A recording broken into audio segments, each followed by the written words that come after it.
Welcome back to Worth the Watch. Today I'm going to talk about The Drama, starring Robert Pattinson and Zendaya. So I'll start with no spoilers. There's not going to be any spoilers in the first half of this video, and then I'm going to hit y'all with that spoilers warning.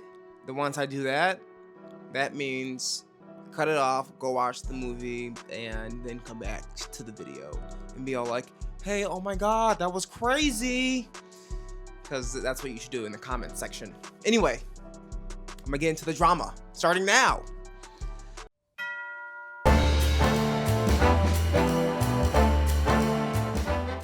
The Drama is a movie written and directed by Christopher Borgli. Borgli? I think it's Borgli.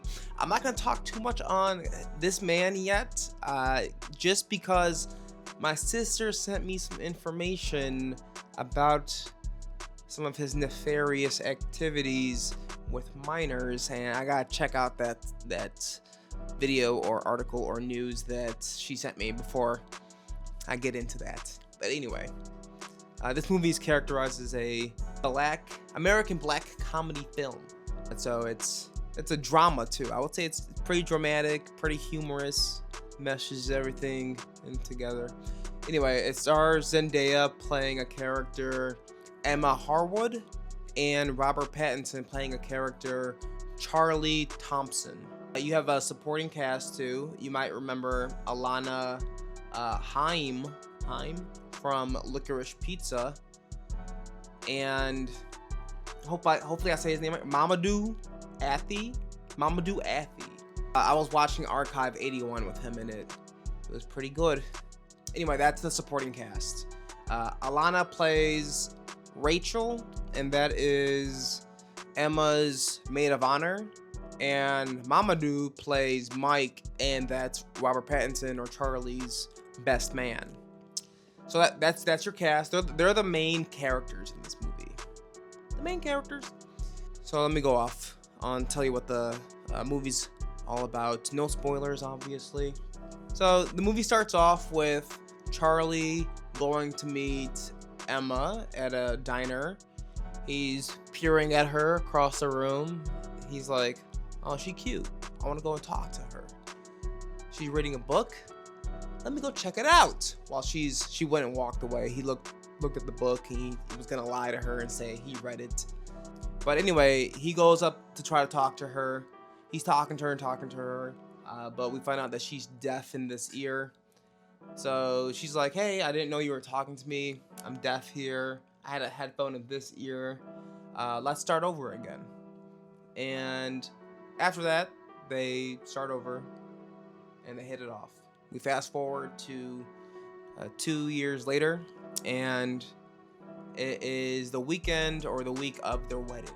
Charlie, Emma, Rachel, and Mike are sitting down at a wedding venue. They're tasting wine, they're eating food, they're having conversation as friends do, and then they start to talk about what's the worst thing you've ever done? What's the worst thing you've ever done? And that kind of kickstarts the remainder of the movie. And I can't speak on this movie anymore with no spoilers. Before we got married, we did this thing where we said the worst thing we've ever done. Okay. I'll tell mine if we all do it. Promise? What did you do? This doll. Beer bottles and porn. You left him there overnight. Yeah. What's the worst thing I've ever done? Okay, Are you serious? I'm sorry. I'm gonna order an Uber. Emma, what the fuck? Spoiler warning right now. So we find out the worst possible acts from the starting cast. It starts off with Mike. He had an ex-girlfriend. A wild dog, I guess, is attacking them, and he's using his girlfriend as a human shield. That's his worst thing. He's like, I wasn't a man in this situation. I went behind the girl. So that's his worst moment. Very embarrassed by it. Rachel's gets even a little darker, where she was babysitting the neighbor's kid, and she called him slow, and meaning he wasn't all there, or he was on a spectrum. And she locked him in a closet, and he got really angry that she locked him in the closet. She left him there too overnight, and this was like a pretty terrible thing to do to a person, to a human, to anybody, to a living person. And she's like, no, yeah, they found him and never got back to me. So she kind of just like blew right past that. Then they transfer over to Charlie. Charlie said he cyberbullied a family or a kid so bad that they moved out of town. And then we get to Emma. And this is the one where everybody's been waiting for. What's Emma's deepest, darkest secret or worst thing she's ever done? And she reveals that she almost committed a mass shooting at her school. And that's when everybody, like all the characters in the movie, they start to spiral. Rachel gets upset and angry. Charlie's confused and he's curious. He's confused, curious, and also like, what the fuck? Are you a different person than I have fallen in love with? How could you commit such an act? And she lied to him. She said she was born with a deafness. What was Mike's situation? I think Mike was just kind of like trying to keep everybody a little bit tame, from what I remember. But Rachel's character was the one that was, that she went off the wall. She felt personally attacked. That Zendaya even had that idea go through her head that I want to commit a school shooting. And the rest of the movie kind of examines how our starring cast and our supporting cast spirals after they find out that their friend almost did a horrific act like this. And I think that's when it gets very it gets a lot more interesting. It has us as an audience start thinking about the worst thing possible and making amends or coming back from that or starting over again. And it makes us think of a few questions. If Emma almost planned a school shooting, then can she still commit such a horrific act? Like, should Charlie be scared of her? Does she have that will to continue to do something so horrible? So then Charlie, throughout the movie, he's wondering, can he still go through with the marriage? He's telling his friends that, I don't know if I can go through with the marriage. He doesn't know if he loves her anymore. And his world just kind of crumbles down. He's looking for some sort of validation from other people that he knows, like even at work or in his social setting. And he even looks for validation in Rachel's cousin who got shot. We're left wondering what drove Emma to almost shoot up a school, which it gets answered through her backstories and through talking to Charlie. After this is brought up, like us as an audience, we're like, should we sympathize with her? Because she was also a victim and she was bullied and ostracized. Why do we judge Emma so harshly when she didn't do anything? That was the question. Like, she didn't go through with it, but we judge her so harshly. But we don't have those same opinions towards Mike, Rachel, and Charlie's character. So I kind of want to I'll break this down a little bit because I feel like my mind's a little bit all over the place. So I want to go back to what drove Emma to almost shoot up a school, because she is talking to Charlie about it. And I think I really enjoy the cultural differences between Charlie's character and Emma's character. Emma's American, Charlie's from London. Charlie believes that you should talk about these things, and that's how he's trying to understand Emma as a character or Emma as a person at a deeper level. Like, talk to me about this, tell me everything, what's in your head. Like, I need to get it all out. The more I know, the better I can feel about this. That's Charlie's method. And Emma's is, I haven't told anybody. I've held this in for my entire life, and even talking about it now makes me projectile vomit. She actually projectile vomits in the movie when this topic comes. It's actually funny. You're like, what the fuck? But that's just like, that's almost American identity, where we keep things in. mental health was never really, people don't really go to therapists, or people don't really go see mental health professionals until recently, like early 2000s, 90s, definitely not. But like, I kind of feel like maybe in the late 2010s to 2020s, we started getting more mental health advocacy in America, and to talk through things and to make sure you're not holding on to all those traumatic events. And it seems like Charlie kind of knows that. He's trying to get it out, but Emma wants to hold it in. So I thought that was pretty interesting. Let's see. I want to talk about the theme of the movie. Okay, the themes of the movie. I think the central idea of the movie is centered around starting over. And after we do the worst thing possible, or after the worst event possible happens in our life, are you able to start over again? Can you be accepted by your social group and the people around you in your community, or will you be judged and resented by them? That's what Emma's character is going through. On one hand, Charlie's trying to understand, but also pushing her away. And she might be like reliving a little bit of that being ostracized in high school feeling, because that's 100% what Rachel did to her. Pushed her away immediately, stopped talking to her, judged her, resented her. And you start to almost like look at her as the victim in this moment, even though she thought about committing a horrific act but didn't do it. Even though Rachel, Charlie, and Mike, they did these horrific things. So it kind of makes us have these conflicted views and ideas of people who maybe didn't do a mass shooting or thought about doing it but didn't do it.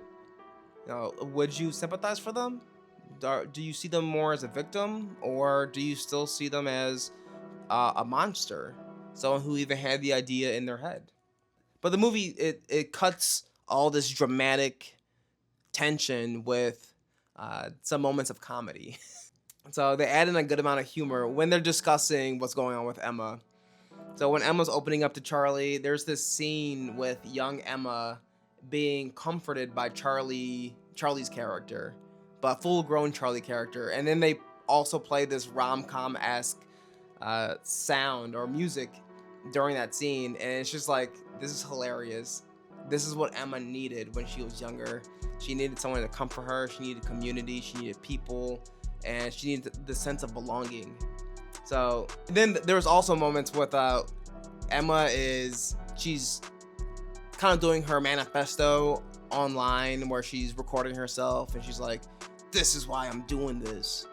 It's because of you evil people out there, and you know, you bullies. And she's saying, I forgot what she was saying, but her computer crashes. So she's like, fuck, gotta do it again. Reboots it and then tries to record it. It crashes again. And you're like, was this one of the moments where she's like, she couldn't go through with it because of a minor inconvenience? So, but the movie does it pretty tastefully, and it was kind of hilarious. I laughed. There were moments, a lot of moments where I actually like belted out laughing at these horrific things. It was just they did it really well. I think they made it humorous, or maybe it was just my nervous laughter. I'm like, okay. But later we find out Emma didn't commit the school. Like, we know she didn't commit the school shooting, but we find out she didn't commit the school shooting because there was another mass shooting before hers.